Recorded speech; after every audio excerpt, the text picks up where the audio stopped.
Miarahaba tompokolahy makasitraka tovovavy manaraka ity fandarina zany malaza ity. Mitombo hatrany ny olana izay atrehan'ny firenena amin'izao fotoana izao. Raha toa ka teo amin'ny fandraisana ny firotsako fidian'ny Andry Rajoelina no olana lehibe teo aloha dia niampy indray zany ny olana amin'izao fotoana izao.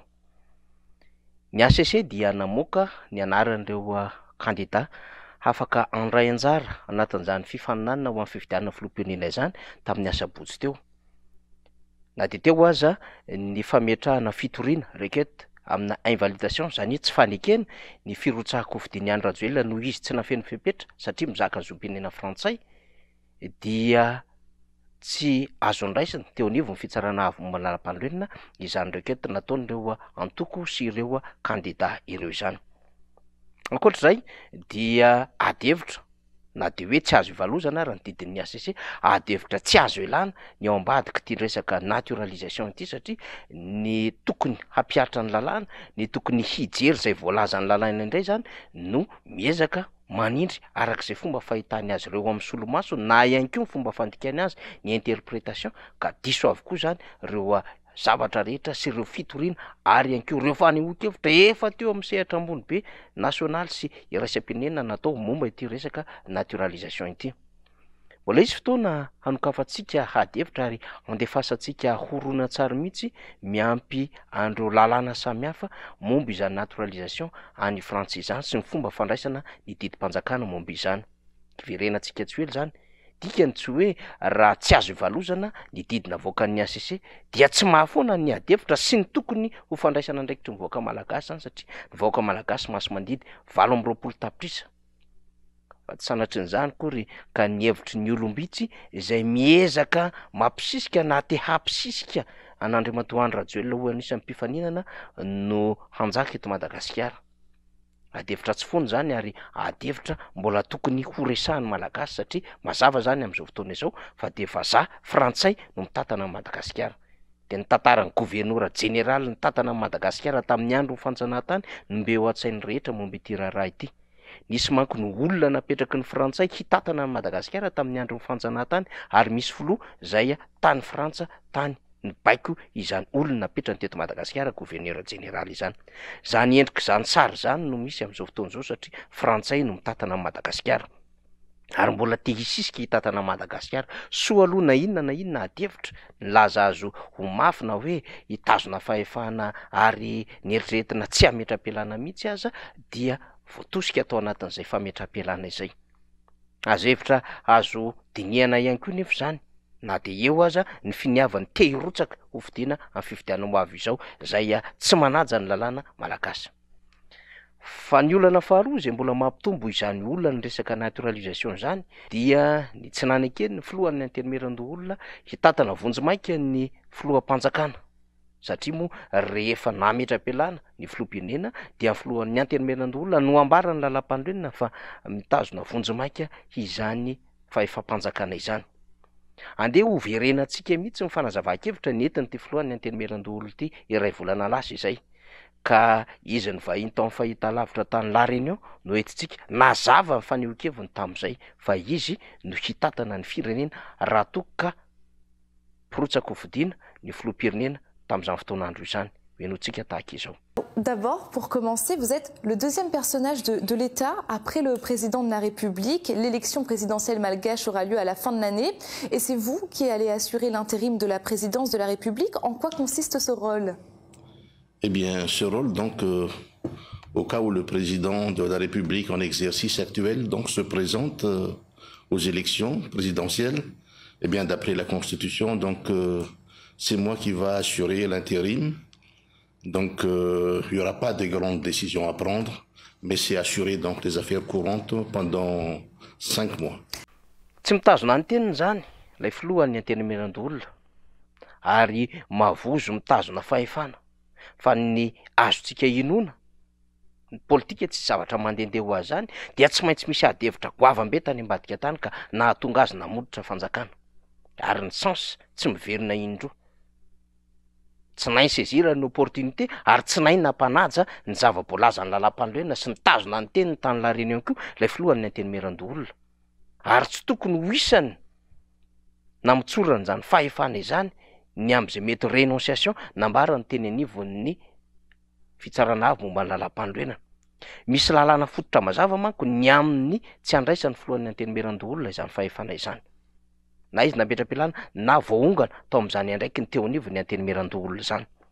Fototra tamin'ny andininy fahenina amby efapolo sy faharoa amby dimapolo amin'ny lalam-pandroenana no adevitra fametrahana izay solon'ny filoham-pirenena izay.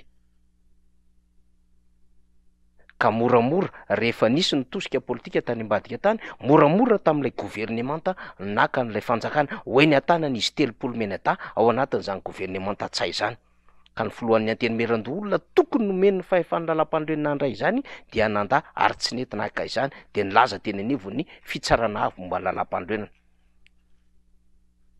Olona tsy manana personnalité politika ny olona tsy samandray indraikitra indrindra amin'ny vanim-potoana sarotra. Ary hoe anda fahefana zay voalaza ny lalam-pandroenana dia heverina ihany koa fa fanaovana tsinitsinina ny vahoaka malagasy ny fidy izany lalam-pandroenana izany, na inona mety ho antony nahatonga io lalam-pandroenana 14 io. Dia mitombo zany ny olana amin'izao fotoana izao.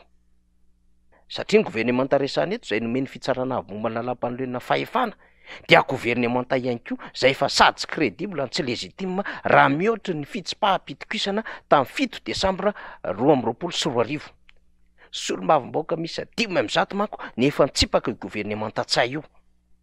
Ary nambara tao anatin'ireto pejy telo reto ny fanazava-kevitra araky ny lalàna eo amin'ny tsy fahombiazany ny asan'izany gouvernemanta izany, na ara-toekarena na ara-tsosialy, ary ny fisian'ny kolikoly sy ny tsy fandrimpahalimana tafahoatra eto Madagasikara. Tsy afaka nahatoky ny gouvernemanta tsay intsony ny solombavambaoka misy 500 nanao sinoa izany fitsim-pahapitikisana izany. Saingy mbola narovan'ny ACC ilay gouvernemanta na dia nandika lalàna aza ilay filohan'ny repoblika tamin'ny fotoan'andro zay tsy afaka namorony ny solombavambaoka hanatsahatra ny motion de censure iny tamin'ny 7 volana Desambra 2024. Nijerepotsiny daholo izany fandikan-dalàna izany dia mbola ny ACC ihany no nampanjaka izany fandikan-dalàna izany. Tsy afaka mba niteny akory ny amin'ny misy zavatra mandika lalàna izany fihetsika nataon'ny filohan'ny repoblika namory solombavambaoka izany, satria mazava tsy manana antom-pifandraisana amin'ireo solombavambaoka ao anatin'ny fotoam-pivoriana ny filohan'ny repoblika raha tsy amin'ny alalan'ny afatra tsy edikevitra ihany. Kanefa dia nidikainy izany, tsy tafapetraka ihany koa ilay fisaraha-pahefana séparation de pouvoir eo amin'ny mpanatanteraka sy ny mpanao lalàna.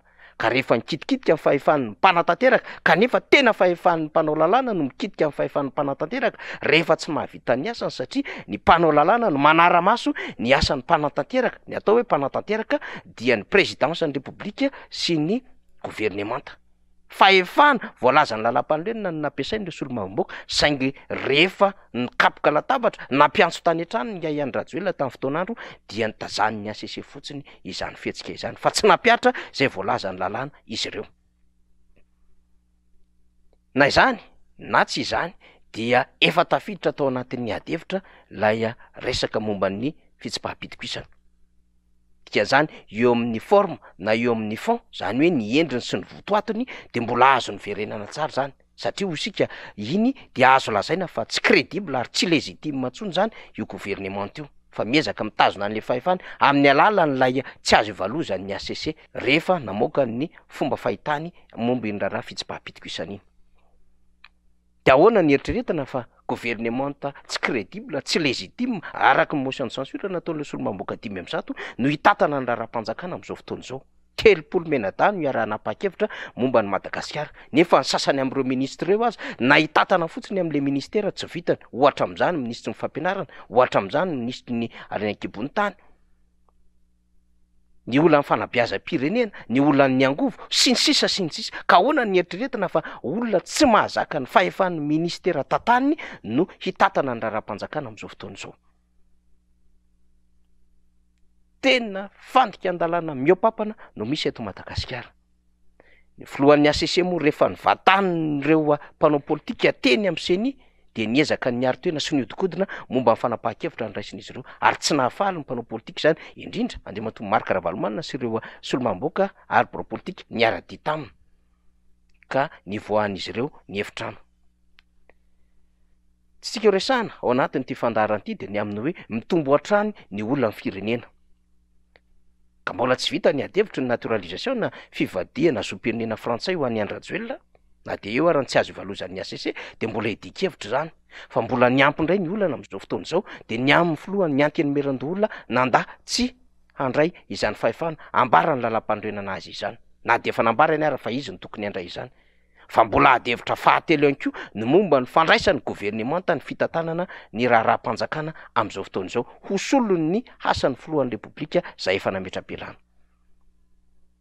sakoroka tsy fankatana ary mbola hadevitra tokony hoentiny eo ambony latabatry ny mpanao politika ny fiarahamonim-pirenena ny fikambanana ny vahoaka malagasy izany resantsika izany ka hanairana ny mpanao lalàna rehetra hanairana ihany koa ny ray aman-drem-piangonana indrindra ny eo anivon'ny fitandrona ny filaminana mba hakandraikitra manoloana an'izao sakoroka politika sy fidongina fahefana ataony mpitondra fanjakana amin'ny alala manevra politika etsero izao maninona moa satria tsy maintsy avotany ty Madagasikara ty ary tsy ho avela ho vira virainy ny olona lipa-efana fa tsy lipa-androsoana ny firenena tsy avela vira virainy olona zay mahita maminy am'izany voninahitra seza izany ty firenena ity izany no tokony hijoroan'ny malagasy hijoroan'ny heriveri-pirenena rehetra ary hanambatra hatrany ny firaisan-kinan'izy ireo efa natomboka tamin'ny kandida izany firaisan-kina izany de mbola tsona hatrany zay firaisan-kina n'ireo kandida zany ny firaisan-kina ny vondrokely politika rehetra ny firaisan-kina ny vahoaka malagasy hijoro arosa